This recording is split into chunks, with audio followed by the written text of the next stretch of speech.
ay sama-samang manalangin sa ating mahal na Panginoon upang pakalangisan ng Diyos ang kanyang banal na salita. Let us pray. Hallelujah. Dakilat mapagpala po naming Ama sa langit, Diyos na makapangyarihan sa lahat, sa matamis at mapagpala mong pangalan ni Kristo Jesus, pangalan na ibinigay sa silong ng langit, ibabaw ng lupa na siyang sukat lamang naming ikaligtas. Your name is above in every other name. There is Lord, there is power, there is hope, there is healing, salvation, redemption in thy name. We believe in thee, Lord. Hallelujah. We trust in thee. There is Jesus. Leading prayers of our beloved, honorable pastor. Anoint thy words, O God. Put thy words in my mouth in the mighty name of Jesus. Sama-sama naming sinasaway at ginagapos lahat ng demonyong hadlang, pag-alinlangan, gawa't lang ng kaaway. Hallelujah sa aming pangaral sa pangalan ni Jesus. Cast out right now and bind the power of darkness in the mighty name of Jesus. Amen and amen, amen and amen. Hallelujah, hallelujah. Praise the Lord. Purihin at luwalhati ng dakila at banal na pangalan ng ating pinakamamahal na Panginoong si Kristo. At bago pong lahat, all the glory, honor, worship, and thanksgiving belongs unto our Lord Jesus Christ, our dearest Savior. And I give double honor and respect to our dearly beloved honorable pastor, beloved evangelist Wildy Estrada Almeda, the anti-prophet of our loving God, the man of God, and we always cherish the loving memories and blessed teachings, golden teachings of our dearly beloved assistant pastor, their beloved children, whole blessed Almeda family, at sa lahat pa ng mga anak, manugang at mga apo ng ating gagalang-galang na pastor. Purihin ang ating mahal na Panginoon at sa lahat po ng ating mga webcast viewers around the globe na patuloy pong umaantabay at sumusubaybay sa banal na gawain ng ating mahal na Panginoon. Ang biyaya at pagpapala ng ating mahal na Panginoon ay sumagana po, minamahal sa ating pong lahat. Sa lahat ng ating mga kababayan mula Luzon, Visayas at sa buong Mindanao, dito po sa dako ng Zamboanga City, mga minamahal, Western Mindanao, sa lahat po ng ating mga kababayang mga Muslim, mga kapatid nating mga Muslim, ay magandang gabi po, minamahal sa inyo pong lahat. Pagpalain po tayo ng ating mahal na Panginoon. Sa lahat ng ating mga kapatiran, mga minamahal sa ating pong mga nearby outreach, sa dako po ng Malayal, at sa mga kapatiran po natin sa dako ng Ayala, sa dako ng Ilsik, sa dako ng Ipil, at maging sa mga kapatiran po natin sa dako ng Malangas at Imelda, sa mga kapatiran po natin sa dako ng Sindangan. Ay magandang gabi po mga minamahal. Huwag po natin kakalimutan yung ating darating na banal na krusada, 2 days upcoming crusade po natin sa dako ng Sindangan. At ito po ay April 26 at April 27, that is Saturday and Sunday. Sa mga kababayan po nating nakikinig ng ating banal na programa, kung kayo po ay may mga mahal sa buhay na batbat ng iba't ibang uri ng karamdaman, taglay ang mabibigat na mga problema, wala na pong pag-asa, tinanggihan ng doktor, dalhin po natin sa ating banal na krusada at sa kapangyarihan ng ating dakilang Diyos. Ang inyong karamdaman ay gagaling, problema ninyo ay malulutas sa pangalan ng ating mahal na Panginoon. Sa lahat po ng ating mga OFW na mga kapatiran abroad, mga seafarer po nating mga kapatiran, mga minamahal, pagpalain po kayo ng ating dakilang Diyos.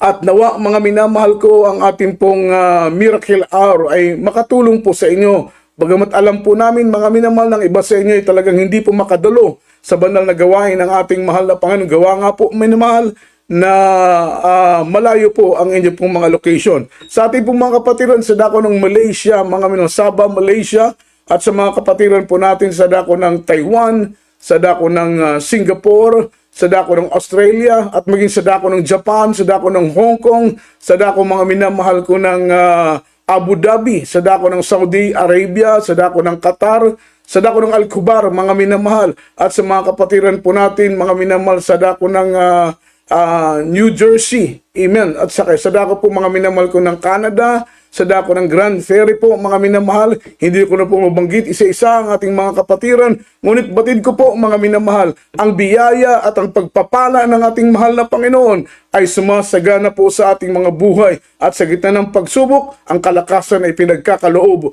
ng ating pinakamamahal na Panginoong Hesus. Luwalhatiin ang kanyang dakila at banal na pangalan. Tayo na po minamahal ay dadako na po sa pag-aaral ng salita ng ating mahal na Panginoon. Ating pong ihanda ang ating pong mga ballpen, ang ating pong mga papel, ang ating pong mga Biblia, at tigit sa lahat, ihanda po natin ang ating mga sarili, mga minamahal sa maikling panahon ay ating pong pakinggan ang salita ng ating mahal na Panginoon. And let's talk about the topic, reasons why the Lord answer not our prayers. Ulitin ko po, reasons why the Lord answer not our prayer. Mga iba't ibang mga rason, iba't ibang mga dahilan, mga minamahal, kung bakit ang ating mga panalangin ay hindi po binibigyan ng katugunan ng ating pinakamamahal na Panginoon. At bilang Kristiyano, mga minamahal, we are so eager na tugunin ng mahal na Panginoon ang ating pong mga panalangin. But sometimes po, minamahal, may mga prayer tayo na hindi po tinutugon ng ating mahal na Panginoon. Gawa nga na pong marami pong mga hadlang, mga minamahal, sagabal, dahilan bakit ang ating mga panalangin ay hindi po napapakinggan ng ating mahal na Panginoon. Ito po ay napaka-interested na topic po, mga minamahal. Dapat po nating maunawaan dahil baka isa sa ating pag-aaralan ang dahilan bakit may mga mabibigat kang kahilingan at mga panalangin sa mahal na Panginoon. May mga prayer request ka na hindi po tinutugon ng ating mahal na Panginoon. Mga minamahal, ang sabi po rito, bakit po mahalaga ang ating mga pananalangin at dapat po nating matiyak ng ating mga panalangin ay mabigyan ng katugunan. Ngunit sometimes, mga minamahal, may mga sagabal at may mga hadlang. Ang sabi po rito, prayer is a form of communication. Yung pananalangin daw po isang uri, mga minamahal, ng isang spiritual na gawain sa ating pakikipag-ugnayan sa ating mahal na Panginoon. Asking for help, seeking guidance, assistance in difficult. Mga minamahal, tayo po ay lumalapit sa pananalangin sa ating mahal na Panginoon upang humingi ng tulong. At hinahanap po natin yung guidance ng ating mahal na Panginoon, gabay ng Diyos upang tayo po ay maging matagumpay na lingkod ng Diyos, maging matagumpay na manggagawa ng Diyos, maging matagumpay na mag-aawit ng mahal na Panginoon, maging matagumpay na anak ng Diyos. That's why we seeking guidance through our prayers. Assistance in difficulties, yung mga minutulungan tayo ng mahal na Panginoon sa panahon ng ating mga kinakaharap na mga kahirapan sa buhay, mga minamahal, sapagkat sa ganang atin lamang ay wala tayong magagawa. It means, kailangan natin ng guidance ng ating mahal na Panginoon. Kailangan natin ng assistance ng ating mahal na difficult, mga minamahal situation, and for material provision, mga minamahal. Lumalapit tayo through our prayers, mga minamahal, dahil kailangan po natin ng mga material provision ng ating mahal na Panginoon. Pagkain, inumin, damit, financially needs, mga minamahal. Kaya tayo po'y lumalapit sa ating pong mga pananalangin. But sometimes, mga minamahal, may mga hadlang parang mga panalangin natin ito ay hindi bigyan ng katugunan ng ating mahal na Panginoon. Ito pong pag-aaralan natin, mga minamahal, sa gabing ito. Ang sabi rito, what is the reason why sometimes our Lord answer not our prayers? Bakit po, mga minamahal, ano ang rason? Bakit, mga minamahal, may mga panalangin tayong hindi tinutugon ng ating mga panalangin? First reason why, mga minamahal, our prayer not answered.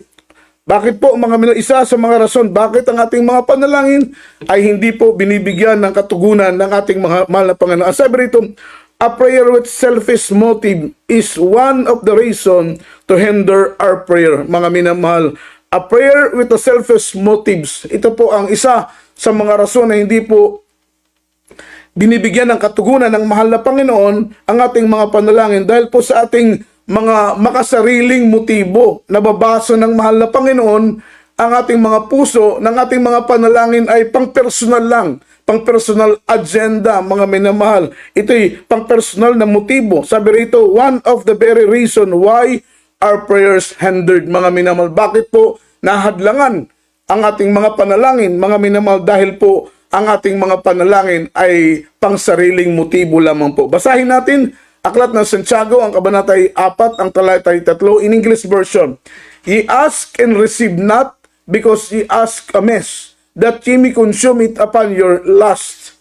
At sa Tagalog version, basahin natin. Kayo nagsisingi at hindi kayo nagsisitanggap. Ito po'y totoo. Hindi po lahat ng mga humihingi ay tumatanggap, mga minamahal. Marami pong humihiling na ang kanilang kahilingan ay ipinagkakaloob ng ating mahal na Panginoon. Sapagkat sabi ng Biblia, mga minamahal, kayo humingi at kayo aking bibigyan. Kayo kumatok at kayo aking bubuksan. Kayo maghanap at kayo makakasumpong. Kaya ang sabi ng Biblia, kayong nagsisihingi, mga minamahal, ay hindi kayo nagsisitanggap. Bakit po mga minamahal? May mga reasons ang mahal na Panginoon.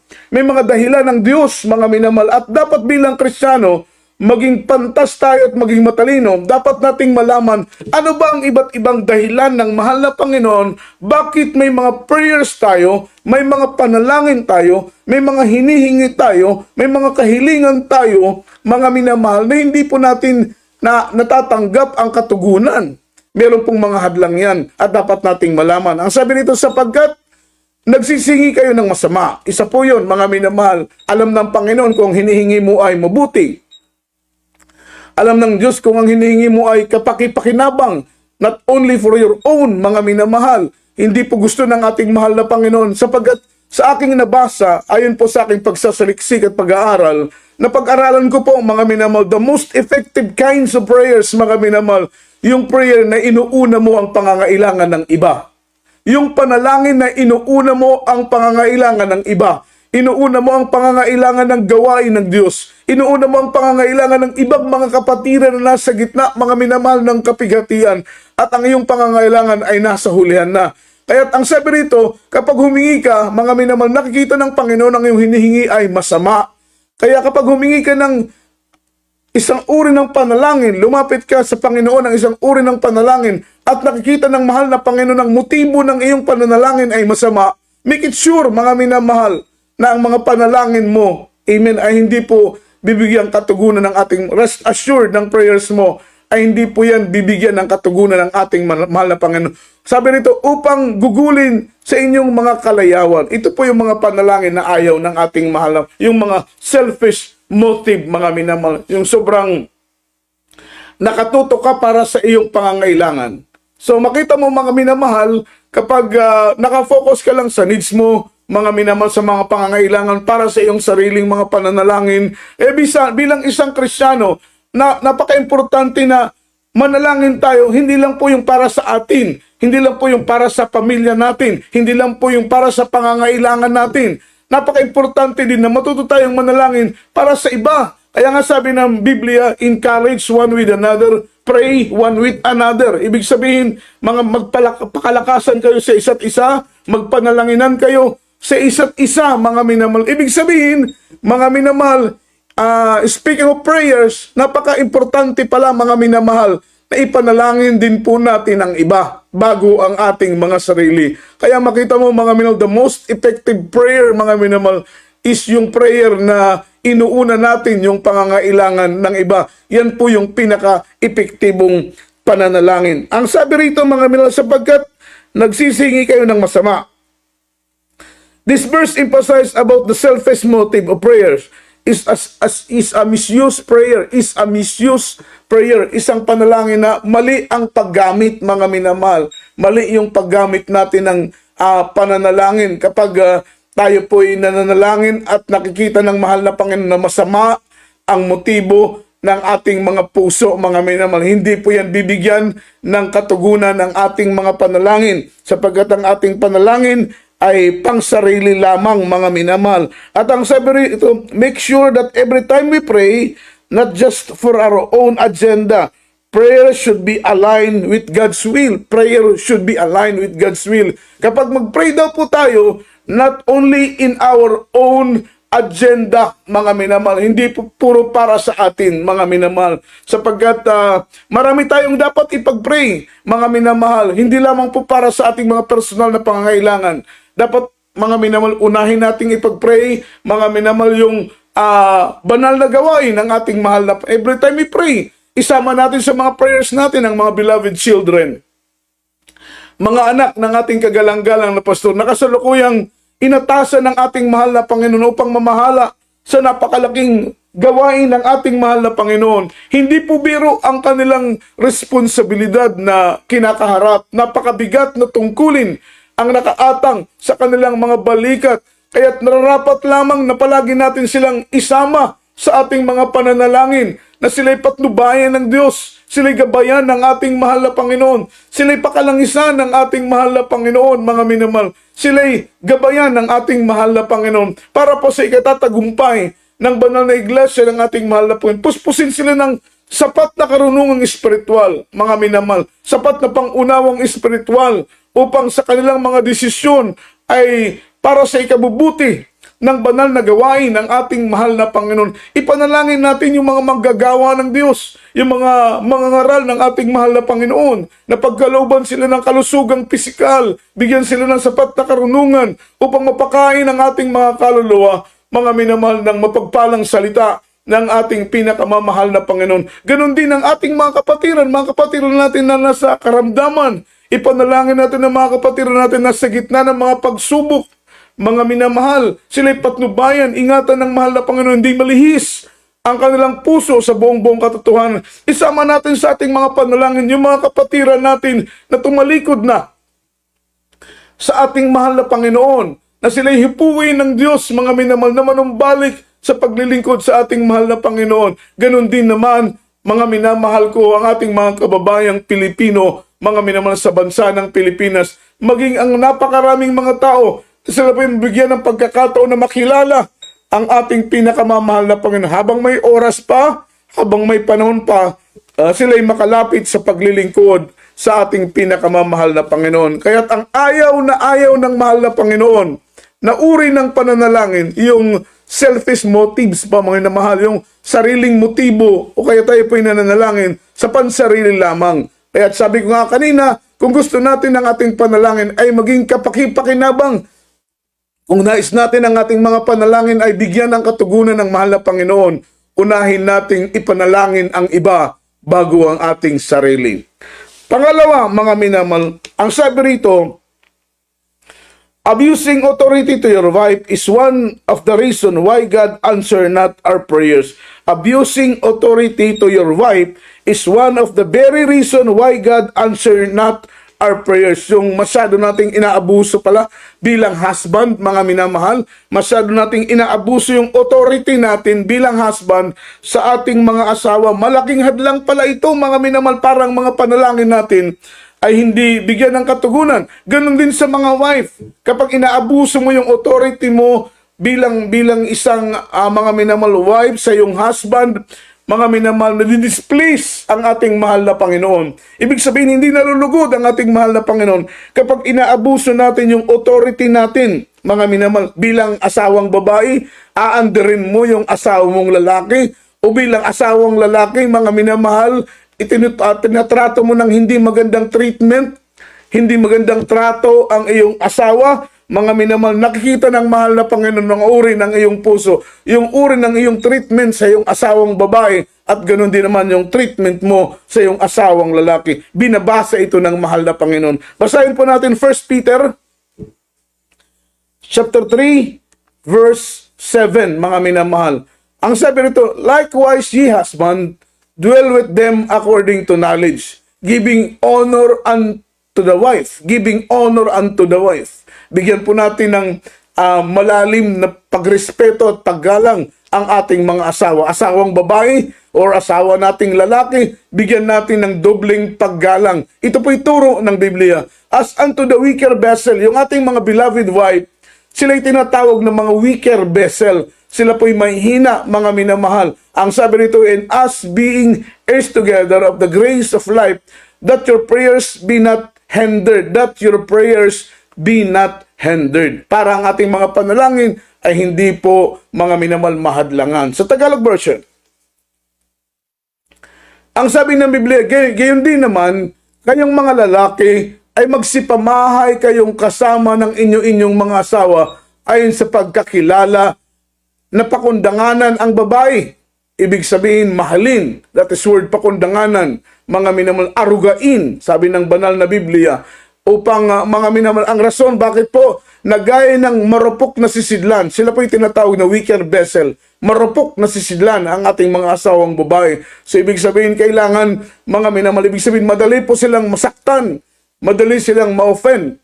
Ang sabi ng Biblia, yamang kayo'y na may kasamang tagapagmana ng biyaya ng kabuhayan, upang ang inyong mga panalangin ay huwag mapigilan. Upang ang inyong mga panalangin ay huwag mapigilan. So makita mo, mga minamahal, one of the very reason, kaya pala yung prayers natin, mga minamahal, para sa ikabubuti ng ating mga pamilya, para sa ating pangangailangan, mga minamahal, ay nahadlangan, napipigilan ang katugunan ng ating mga panalangin dahil minsan mali yung treatment natin sa ating beloved husband, mali yung treatment natin sa ating mga beloved wife. Ito po ay binibigyan diin ng talatang ito, mga minamahal, na yung ating mga asawang babae, yung ating mga beloved wife, sila po'y marupok na sisidlan. So ibig sabihin, kailangan naandyan yung ating pag-aaruga, mga minamahal, yung ating pagmamahal, yung ating paggalang. Although na our authority is higher than her authority, mga minamahal, than their authority. Yung ating mga minamahal kapamahalaan, yung ating otoridad bilang asawang lalaki ay mas mataas kaysa sa kanila. Ang sabi rito, Apostle Peter says, don't wield your power and authority over, mga minamahal, your wife in an inappropriate way, sabi ng Biblia. Kailangan yung ating authority sa ating mga beloved wife ay nandyan po yung paggalang, mga minamahal, na hindi po natin pagsamantalahan, mga minamahal, yung otoridad na binigay sa atin bilang husband. Ito itinuturo ng Biblia. Ang sabi nito, your wife is less authority than you. They are voluntarily submit to your leadership, mga minamahal, doon sa ating mga beloved wife. So kung hindi po maganda ang treatment natin sa ating mga beloved wife, hindi po maganda yung treatment natin sa ating mga beloved. Ito po ay both parties, mga minamahal. Ito po ay sa ating husband, sa ating wife. Kung maayos naman ang treatment ng isang husband sa kanyang wife, praise the Lord, iyan po ay pinagpala. Ngunit kung hindi po maayos ang treatment ng beloved wife sa kanyang asawa, mga minamahal, ina-under niya, hindi niya sinusunod. Sometimes may mga beloved husband tayo na talagang kung makasigaw sa kanilang beloved wife kahit sa harapan ng napakaraming mga tao, napapahiya yung ating mga beloved misses. May mga misses din na kung sigawan yung kanilang mister, mga minamahal, sa harap ng maraming tao, napapahiya yung ating mga beloved mister. In that kind of treatment, mga minamahal, nadidisplease ang ating mahal na Panginoon. Dahil nakikita ng Diyos na wala tayong galang, mga minamahal, sa ating pong kabiyak na ibinigay ng ating mahal na Panginoon. Ang sabi rito, don't abuse your authority. Huwag nating abusuhin yung otoridad na binigay sa atin bilang asawa sa ating mga asawang babae, sa ating beloved wife. Sapagkat hindi po nalulugod ang ating mahal na Panginoon kung inaabuso natin yung ating otoridad na binigay sa atin. May mga husband, mga minamahal, na binabastos yung kanilang misis. May mga husband na, mga minamahal, maliit ang tingin nila sa kanilang beloved wife. May mga husband na hindi po ginagalang yung kanilang beloved wife. That is one of the very reason bakit po ang ating mga panalangin ay napipigilan. Kaya bilang Kristiyano, dapat nating maunawaan, mga minamahal, amen, na sila ay pakisamahan natin with love, with sincerity, with compassion po, mga minamahal. Ang sabi rito, dapat nating maunawaan na hindi natin abusuhin yung ating otoridad na binigay sa atin ng ating mahal na Panginoon. Your authority to live with them is in understanding way. In understanding way. Ganun po natin gamitin yung authority na binigay sa atin ng mahal na Panginoon. Yung bilang husband na punong-puno tayo ng pangunawa sa ating beloved wife. Yung mga wife, dapat magkaroon tayo ng malalim, mapuno ang ating puso ng pangunawa, pagmamahal, paggalang sa ating mga beloved husband. Sapagkat isa po yan sa napakalaking hadlang.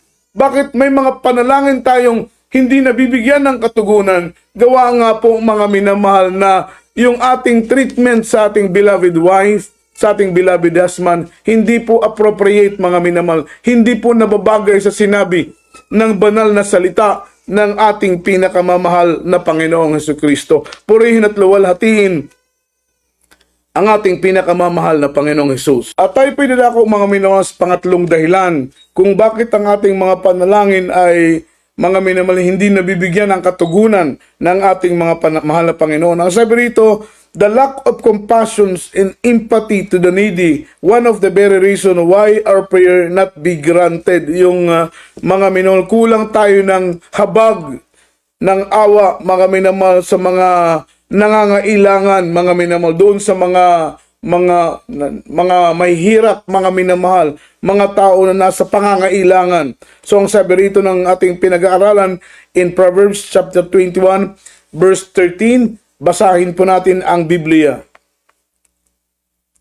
Who stoppeth his ears unto the cry of the poor, he also shall cry himself, but shall not be heard. Mga minamahal, sa Tagalog, sabi ng Biblia, ang nagtatakip ng kanyang pakinig sa mga daing ng mga dukha, sapagkat ang mga dukhang mga tao, mga minamahal, ang sabi ng Biblia, ang mga daing nila ay malapit sa puso ng ating pinakamamahal na Panginoon. At minsan, binibigyan tayo ng pagkakataon ng mahal na Panginoon upang makatulong sa mga pangangailangan ng mga dukha, upang bigyan ng katugunan ang mga daing, mga minamahal ng mga dukha. At sabi ng Biblia, kapag hindi mo bigyan ng o samantalahin ang pagkakataon, pribilehiyo na binigay sa iyo ng mahal na Panginoon para makatulong sa mga nangangailangan, tinatakpan mo ang inyong pakinig sa mga daing ng mga dukha. Sabi ng Biblia, siya naman ay dadaing ngunit hindi didinggin. Kapag ikaw naman ang dumaing, kapag hindi mo pakinggan ang daing ng dukha,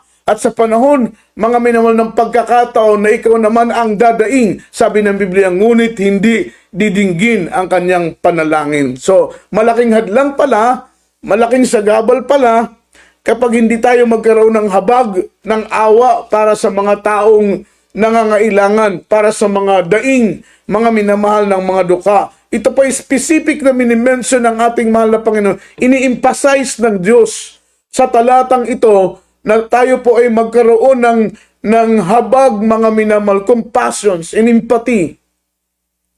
Doon sa mga daing, mga minamahal ko ng dukha, magkaroon tayo ng pag-ibig, habag, para doon sa mga needy, sa mga nangangailangan po, mga minamahal. Sapagkat kung hindi mo sila bigyan ng pansin, ang mga mahihirap, hindi mo bigyan ng pansin ang mga dukha, hindi mo bigyan ng pansin ang mga nangangailangan, mga minamahal, at makita ng mahal na Panginoon na iyong binaliwala ang pribilehiyo, yung opportunity na makatulong, samantalang may maitutulong ka naman, may maibibigay ka naman, may maitutulong ka naman, mga minamahal, at hindi mo samantalin ang oportunidad na yon, yung pagkakataon na yun na binigay sa iyo ng mahal na Panginoon, na hindi mo bigyan ng katugunan ng mga daing, ng mga dukha, na meron kang kapasidad, meron kang kakayahan na tumulong. Sabi ng Biblia, kapag ikaw naman ang dumaing, ang iyong daing ay hindi pakikinggan ng ating mahal na Panginoon. Purihin ang ating dakilang Diyos. At ang sabi rito, this verse emphasizes the consequences to those who ignore the cries of the poor, mga minamahal. Ini-emphasize po ng talatang ito yung magiging resulta sa sino mang babaliwalain, yung mga iyak ng mga mahihirap, mga minamahal, sapagkat may mga tao talagang, mga minamahal, nasa matinding kagipitan, may mga tao talagang hirap, nangangailangan, sila po ay nasa kalsada na lang, mga minamahal, talagang namamalimos na lang, mga minamahal. Amen. Hindi inaalintana yung kahihiyan na kanilang kinakarap. Pero sometimes, inaabuso po ito, mga minamahal. Meron pong mga sindikato na hinahawakan yung ganitong uri ng mga panlilimos. Yun pala, mga minamahal, ay mga sindikato. Yung iba naman na nakikilimos, mga minamahal, ginagamit lang sa bisyo yung kanilang nakukolekta sa kanilang limos. Ngunit hindi po lahat, mga minamahal. Sometimes nag-aalinlangan tayong tumulong. May nakikilimos, may humihingi ng tulong, sometimes kahit barya lang, para sa pagkain nila, para sa pangailangan. Minsan, may humingi sa atin dahil walang pananghalian, walang pang-almusal, mga minamahal, walang pagkain. Pero yung iniisip natin, mga minamahal, kaya minsan hindi tayo nakakatulong dahil iniisip natin, baka pakawala lang ito ng sindikato, baka kung bigyan natin ng pera ay ibili nila ng alak, ibili nila ng bisyo, ibili nila ng sigarilyo, o gamitin, mga minamahal ko, sa iba't ibang paraan. Amen. Kaya tayo minsan nag-aalinlangan tumulong. Pero alam po ninyo, papaano kung hindi po nila ibibisyo, hindi sila nangihingi para sa alak, papaano kung hindi sila nangihingi para sa mga minamahal, sa kanilang bisyo, sa kanilang pagsusugal, kundi nangihingi po talaga sila para sa kanilang pangangailangan, para sa kanilang pagkain. So tayo po ay magkakamali, mga minamahal, sa isang maling akala. Kaya kung mayroon pong humihingi ng tulong, bahala siya kung saan niya gagamitin. Bahala siya kung ibibili niya ng alak. Basta makapagbigay tayo, mga minamahal. Dahil hindi po natin alam, baka nga talagang nangangailangan ng pagkain yun. Yung kanyang hinihingi para talaga sa pagkain. Yung kanyang hinihingi para sa pagkain ng kanyang mga anak, para sa kanilang pangangailangan. Kaya nga po, maging matalino tayong Kristiyano, sapagkat ang layunin natin ay hindi tayo makalabag sa kalooban ng mahal na Panginoon. Ang sabi ng Biblia, ang nagtatakip ng kanyang mga pakinig sa mga daing ng mga dukha, the cry of the needy, the cry of the poor, mga minamahal. Sino mang nag-i-ignore, mga minamahal, ng mga iyak ng mga dukha, binabaliwala yung mga iyak ng mga dukha, mga daing ng mga dukha. Ibig sabihin, humihingi sila ng tulong. Humihingi sila mga mitos ng ating pinakamamahal na Panginoong Kristo. Ang sabi rito, when in themselves cry out for help, even God hear them not, mga minamahal. Kahit po manalangin tayo, kapag hindi tayo makinig, takpan natin ang ating pakinig sa mga daing ng mga dukha. Ito po yung nakakalungkot na mga consequences. Kapag tayo naman ang dumaing, kapag tayo naman ang humiling, kapag tayo naman ang lumapit para humingi ng tulong sa mahal na Panginoon, ang kanyang panalangin ay nakatakip din kung paanong tinakpan mo ang inyong pakinig sa mga daing ng mga dukha. Yun po ang pinakamahirap dahil may panahon na tayo dadaing din sa mahal na Panginoon. Sabi ng banal na Biblia, kapag takpan natin ang ating pakinig sa mga daing ng mga dukha, tatakpan din ng mahal na Panginoon ang kanyang pandinig sa panahon ng ating mga pagdaing.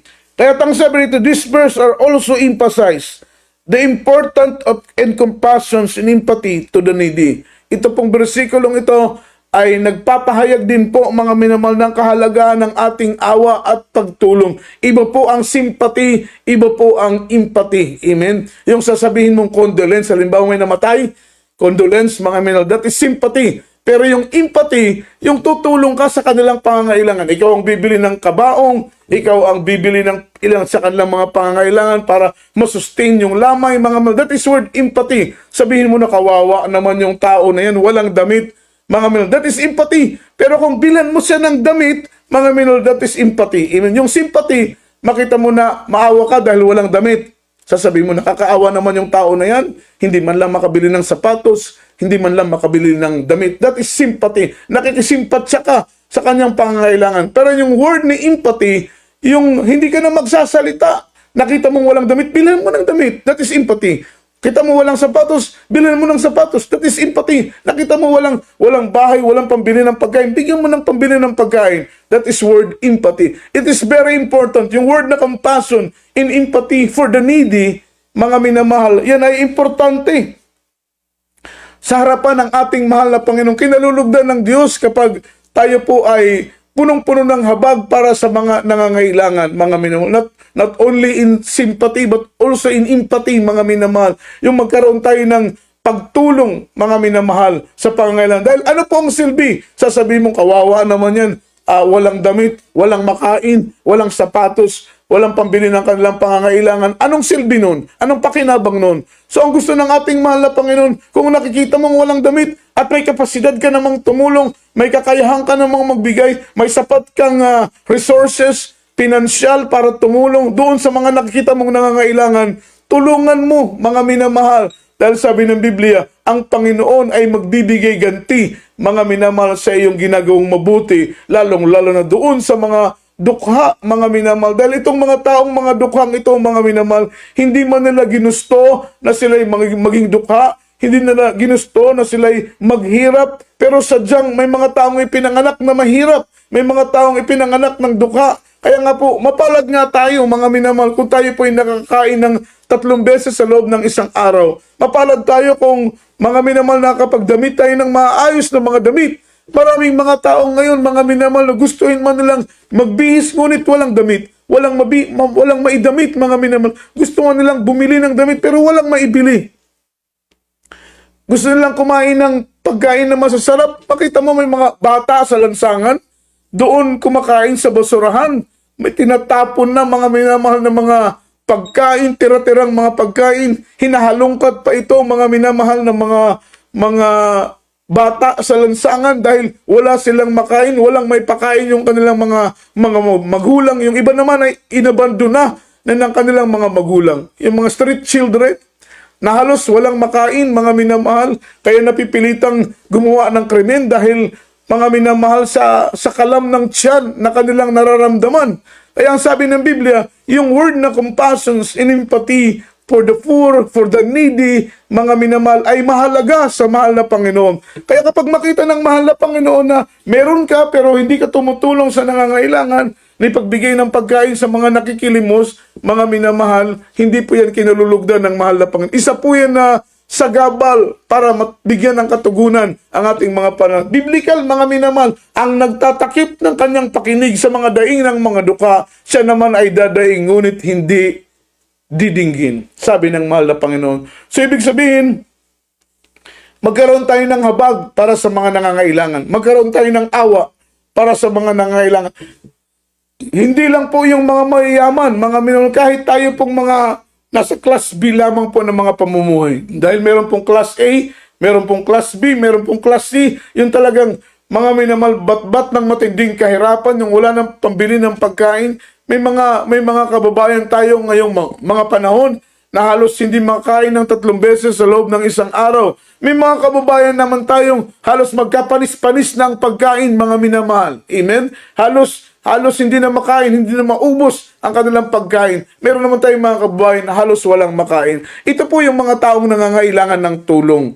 Kaya mga minamahal, kung meron tayong pagkakataon na tumulong sa mga mahihirap upang kalugdan tayo ng ating mahal na Panginoon, totoo po yan. Kapag ikaw ay nagbibigay, mga minamahal, doon sa mga nangangailangan, yung pinakamasarap na bigyan, sabi ng mahal na pastor, yung pinakamasarap bigyan yung mga taong hindi makapagbigay ganti. Tanang di makabalos, kumbaga sa Bisaya, yung hindi makaganti. Sapagkat sabi ng Biblia, anong pakinabang kung ikaw ay nagbibigay sa mga taong mga minamahal, makapagbibigay din sa iyo, ibig sabihin makakaganti sa iyo.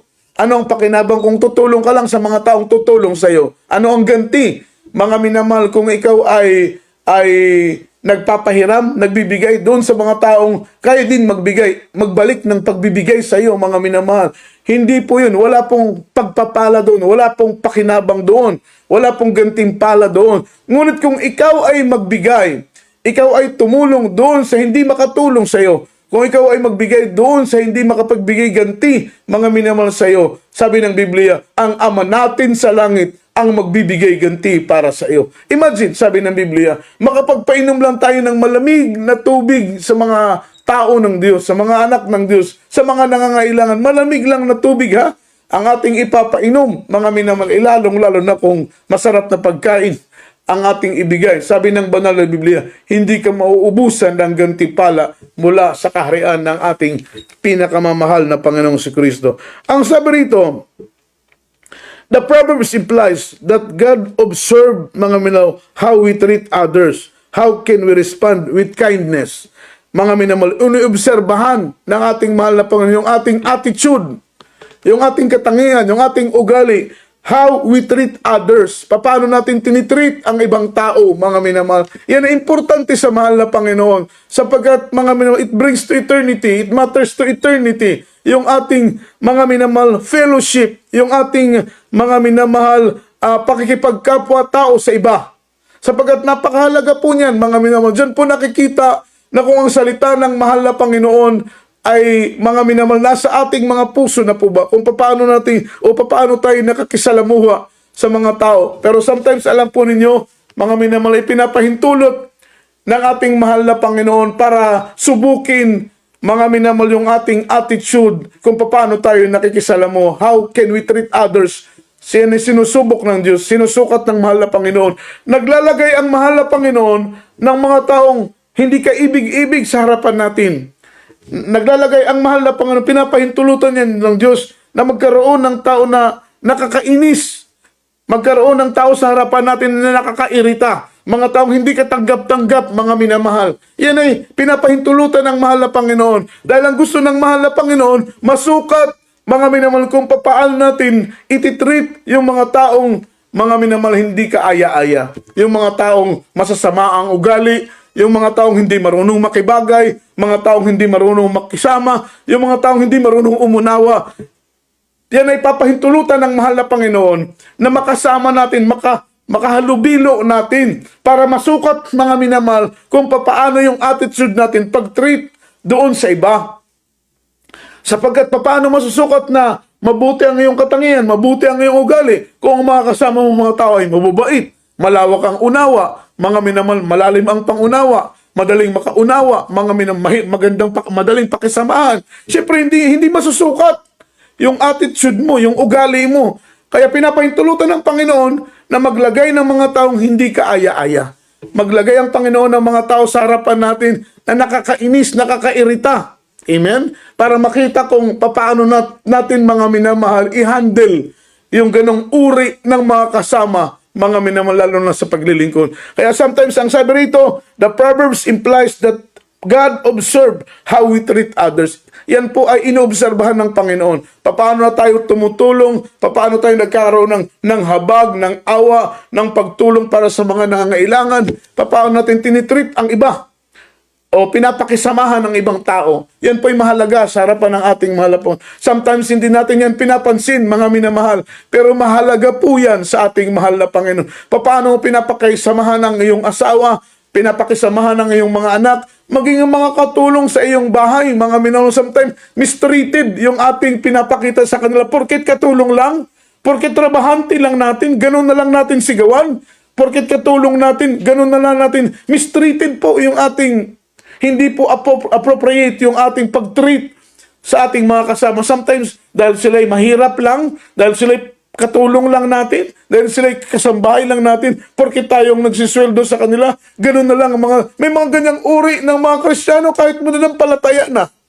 Nakakalungkot sabihin, nakakalungkot paniwalaan, nakakalungkot pakinggan, pero totoo po yan, mga minamahal. Meron pong mga kapatiran na, mga minamahal, na porkit sila ang amo, silang nagpapasweldo, mga minamahal, kasambahay lang nila, ganun na lamang nila mistreated.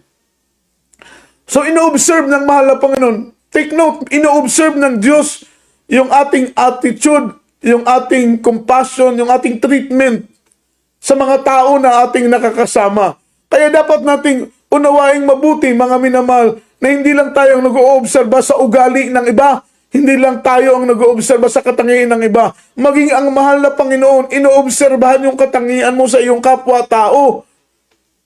Inoobserbahan ng mahal na Panginoon kung paano pinapakisamahan ng iyong kapwa-tao, mga minamahal. Porkit nasa posisyon ka, porkit ikaw ang big boss, porkit ikaw ang amo, ganun mo na lang i-treat ang iyong kapwa-tao. Kaya sometimes, ayon po sa aking narinig, nakikita mo yung ugali ng mga tao, kung gaano siya kabait, kung gaano siya kabuti, mga minamahal, kung nasa mataas siyang posisyon pero mabait pa rin siya, nasa mataas na posisyon siya, mga minamahal, pero marunong pa rin siyang makasama. Yung kanyang attitude, yun na yun, hindi yun nagbabago. Kasi sometimes, napipilitan tayong maging mabuti sa ating kapwa dahil tayo po ay nasa ilalim na katungkulan. Kagaya ng ating mga boss, masyado tayong gumagalang, masyado tayong nakikisama, sobra yung ating pagsipsip dahil boss natin eh. Kung magsalita tayo dahan-dahan, ayaw nating masigawan yung ating boss dahil siya ay boss eh. Pero malalaman yung tunay mong ugali kapag ang kasama mo ay nasa mababang uri ng tao. Kapag mistreated mo porkit siya ay katulong lang, porkit siya ay trabahante mo lang, porkit ikaw ang boss siya, trabahante mo lang. Sometimes ganun po, maraming mga taong ganun. Kahit po mga Kristiyano, meron pong mga ganyan. Yan ay inoobserbahan ng ating pinakamamahal na Panginoon. Huwag po nating abusuhin, sabi ng ating unang pinag-aralan. Don't abuse our authority para ma-mistreated natin yung ibang tao. Huwag nating samantalahin yung ating otoridad, mga minamahal, para i-mistreated yung maraming tao, para hindi po pakibagayan, mga minamahal, dahil iniisip natin, mababang uri ka ng tao, katulong ka lang, sinisweldohan lang kita, no need na respetohin kita, no need na galangin kita. Mali po yun, lalong-lalo na kung Kristiyano po tayo. Lalong-lalo na kung may alam tayo ng salita ng mahal na Panginoon.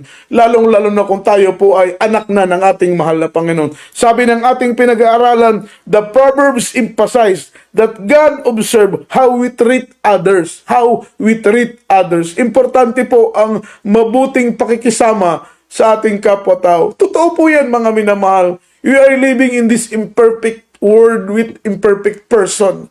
Nabubuhay tayo dito sa mundo, hindi po perfecto ang mundo nating ginagalawan. Kaya nga naman, merong mga taong hindi rin perfecto.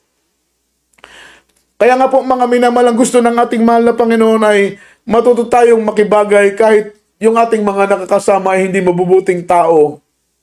Matuto tayong makisalamuha kahit hindi po kanais-nais, hindi po kaibig-ibig, kahit nakakainis yung mga tao na yan. Kailangan nating pakibagayan sapagkat yun ang turo ng banal na salita ng ating pinakamamahal na Panginoon. Ang sabi rito, mga minamahal, the Proverbs emphasize that God observe how can we respond with kindness. Every time na magre-respond tayo, mabuti ang tao, respond with kindness. Kailangan yung response natin, mga minamahal, ay mabuti. Kahit masama, kahit hindi ka ibig-ibig, kahit hindi ka aya-aya, kahit nakakainis yung tao na yan, respond with kindness. Sapagkat kung ano ang ating itinatanim, yun ang ating aanihin. Masyado pong ino-observe ng mahal na Panginoon yung treatment natin sa iba. Masyadong ino-observe ng ating mahal na Panginoon how we respond, mga minamahal, doon sa mga taong ating nakakasalamuha araw-araw. Sometimes, mga minamahal, may mga situation na talagang nakakainis. Pwede ka nang magalit. Pero sabi ng banal na Biblia, ino-observe ng mahal na Panginoon yung ating mga attitude, lalong-lalo na tayo po'y naglilingkod sa mahal na Panginoon. So one of the very reason, isa po sa reason, bakit hindi binibigyan ng katugunan ng ating mga panalangin, mga minamahal, dahil tinatakpan natin ang ating pandinig sa mga daing ng mga dukha. So ibig sabihin, importante sa mahal na Panginoon na bigyan natin ng pansin ang mga daing ng mga dukha. Kung meron tayong maitutulong, tumulong tayo. Kung meron tayong maibibigay, magbigay tayo. Kung meron tayong may kukontribute para sa mga nangangailangan, tumulong tayo, mga minamahal. Amen. Atin pong ipakita yung ating compassion, yung ating empathy, mga minamahal. Ang sabi ng Biblia, this verse also emphasizes the importance of compassion and empathy to others, to the needy, to the cry of the poor, mga minamahal. Ipakita po natin yung ating pagtulong para sa mga nangangailangan. Huwag po tayong tutulong dahil, mga minamahal, tingnan po ninyo ngayong panahon sa ating eleksyon, naglilitawan yung kaliwat kanan na tulong, mga minamahal na mga politician, ang mga kandidato, kahit hindi ka na humingi, kusa silang nagbibigay dahil ang kanilang after, mga minamahal, ay boto, nagpapakilala sila dahil sa kanilang mga tulong na ibinibigay sa mga butante, mga minamahal. Hindi po yan ang tunay na pagtulong. Kaya nga po sometimes sabi ko talagang mga politician, meron po silang mga political tactics po, mga minamahal, strategy na para maka-gain ng boto, malaman mo na malapit na talagang eleksyon dahil kaliwat kanan na bigay. Kaya nga po, mga minamahal, sabi ko, pwede naman silang magbigay kahit walang eleksyon. Pwede naman silang tumulong sa mahihirap kahit walang eleksyon. Pwede naman silang magbigay ng kanilang mga donasyon kahit, mga minamahal, walang eleksyon. Pero makita mo, mga minamahal, ang ina-after nila ay bumango ang kanilang pangalan, makilala ang kanilang mga pangalan, kaya kahit hindi ka humingi, talagang magbibigay ng tulong. Yan po, mga minamahal, ang mga estratehiya, taktika ng mga politician. Pero hindi naman tayo mga politician. Hindi naman tayo, mga minamahal, mga politiko. Tayo po'y mga anak ng ating mahal na Panginoon. So kung meron tayong pagkakataon tumulong, nakikita natin na walang damit, bigyan natin ng damit. Nakikita natin na walang sapatos at meron tayong may tulong, ibigay natin, mga minamahal, itulong natin para may pakita natin sa mahal na Panginoon na yung malalim nating concern para sa mga pangangailangan ng iba. At ang sabi ng Biblia, kapag buksan mo ang iyong pandinig sa mga daing ng mga dukha, bukas din ang pandinig ng mahal na Panginoon sa iyong mga daing. Purihin ang mahal na Panginoon sa oras na ito. Ating pong tanggapin ang ating mahal na Panginoon para po sa ating minamahal na mga kababayan, mga kapatiran po natin na patuloy na nakikinig. Pagpalain kayo ng banal na salita ng ating mahal na Panginoon. Tayo po ay dumako sa pagpatanggap ng ating minamahal na mga kababayan. Tanggapin po ninyo ang ating mahal na Panginoong Hesus na siyang Diyos at dakilang tagapagligtas. Ipikit po ninyo ang inyong mga mata at sumunod po kayo sa aking panalangin.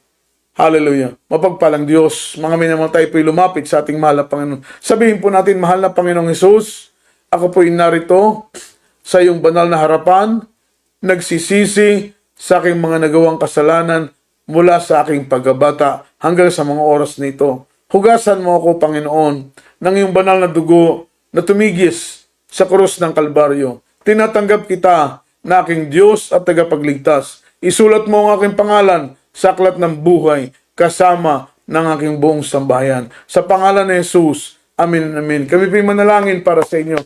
Mapagpalang Diyos, Ama namin sa langit, makapangyarihan sa lahat. Mahal na Panginoon, sa mga oras nito, kami po'y dumadalangin sa aming mga kababayan. Bigyan mo po sila ng pagkakataong makilala ka. Pagkakataong mapaglingkuran ka, mahal na Panginoon. Habang may oras pa, sila'y makasumpong sa iyo, mahal na Panginoon. Kahabagan mo sila, O Diyos. Maghimala ka sa kanilang buhay. Magpagaling ka na lang ka ng karamdaman. Ipakita mo ang iyong kahabagan, O Diyos, sa panalangin ng aming kagalang-galang na pastor, sa matamis at mapagpala mong pangalan, sa pangalan ni Jesus.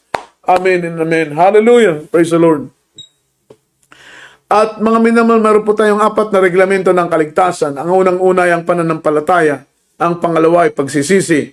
Ang pangatlo ay bautismo sa tubig sa pangalan ni Jesus. At ang pang-apat ay bautismo sa magitan ng mga minamahal banal na Espiritu Santo. Hanapin po natin yung ating pong mga nearby mga outreach at tayo po'y dumalo upang tayo po'y tumanggap ng bautismo sa tubig sa pangalan ng ating mahal na Panginoon. Tayo po'y dumako sa pananalangin para po sa ating mga pangangailangan. Ang Diyos po ang magpala sa ating lahat.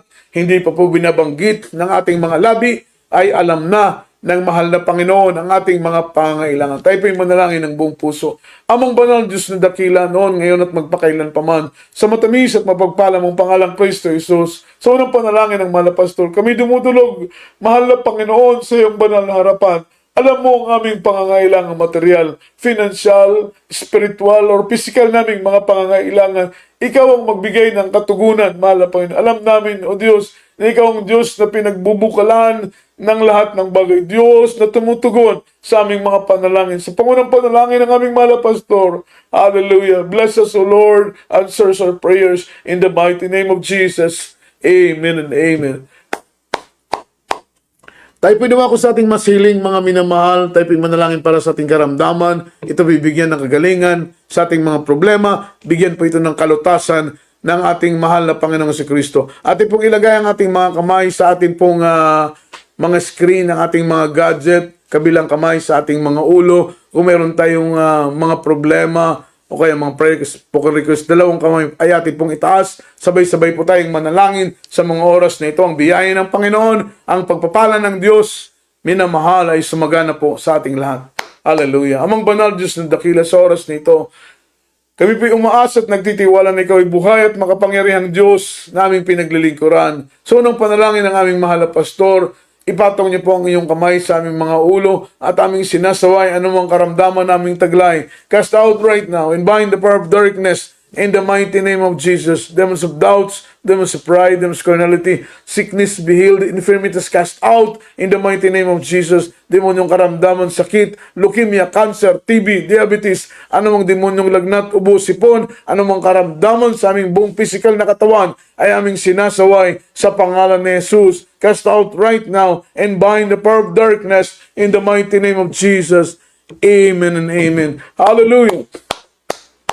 Praise the Lord. Purihin po ang ating mahal na Panginoon at luwan natin ang dakila at banal na pangalan ng ating buhay na Diyos. Huwag po na ninyong kalilimutan ang ating pong programa, mga minamahal, dito po sa ating Miracle Hour under the banner of Jesus Miracle Crusade International Ministry. Ito po ay gabi-gabi, mga minamahal, mula Lunes hanggang Linggo, maliban sa gabi ng Miyerkules. That is because of conflict of schedule, dahil may gawain po tayo sa gabi ng Miyerkules. Alas 4 po hanggang alas 8 ang ating gawain every Wednesday. Kaya po wala tayong gawain o wala tayong Miracle Hour every Wednesday. Pero gabi ng Lunes, gabi ng Martes, gabi ng Huwebes, Biyernes, at gabi ng Sabado at Linggo ay meron po tayong Miracle Hour. Antabayanan po ninyo at subaybayan ang banal na gawain ng ating mahal na Panginoon upang kayo po'y pagpalain ng ating dakiling Diyos. Atin pong i-like and share po natin ang ebanghelyo at salita ng ating mahal na Panginoon. At para po sa ating banal na gawain dito po sa dako ng mga minamahal, Sunto, Tala, Lumbangan, every Wednesday po, alas 4 hanggang alas 8. Every Friday, overnight prayer po natin. Minamahal ay alas 10 ng gabi hanggang madaling araw ng Sabado, alas 3 ng madaling araw. Every Sunday, this coming Sunday, ating pong Holy Supper po, mga minamahal, dito po sa dako ng Tala. Ang ating oras ay alas 10 ng umaga at tayo po ay natatapos alas 3 na po, minamahal ko ng hapon.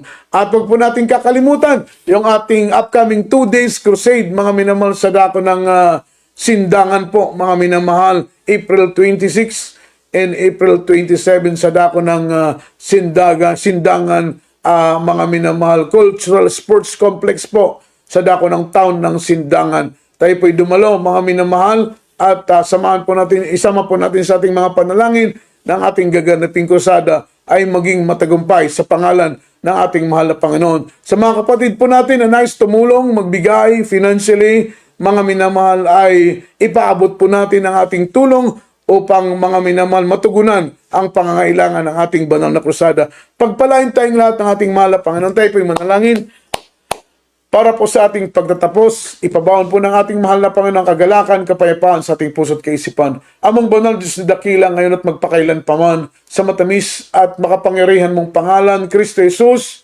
kami nagpupuri, kami nagpapasalamat sa matagumpay naming natapos ang iyong banal na programa sa gabing ito. Salamat, Panginoon, sa iyong mga salita naming napakinggan, mahal na Panginoon. Bigyan mo ng katugunan ang aming mga panalangin. Tulungan mo kami na masunod ang iyong kalooban upang anumang sagabal sa aming mga dalangin at mga daing ay masawata, mahal na Panginoon. Sa pangalan mo, Diyos, kami umaasa sa aming pansamantalang paghiwa-hiwalay. Hiwalayin mo ang aming kaluluwa, ngunit isahin mo ang aming puso, aming espiritu. Sa aming pagtulog, patulugin mo kami ng mahimbing. Ilayo kami sa masamang panaginip. Sa pangalan ni Jesus, leading prayer for our beloved and honorable pastor. Bless us, O Lord, bless us in Jesus' name. Amen and amen. Praise the Lord. Hallelujah. Purihin ang ating mahal na Panginoon. At dito po sa ating studio, sa ating technical site, beloved Brother Joas de Babad. At ito po ang inyong abang lingkod, beloved preacher Brother Jojo Abad. All the glory, honor, worship, and thanksgiving only belongs to our Lord Jesus Christ. God bless us all. Amen and amen.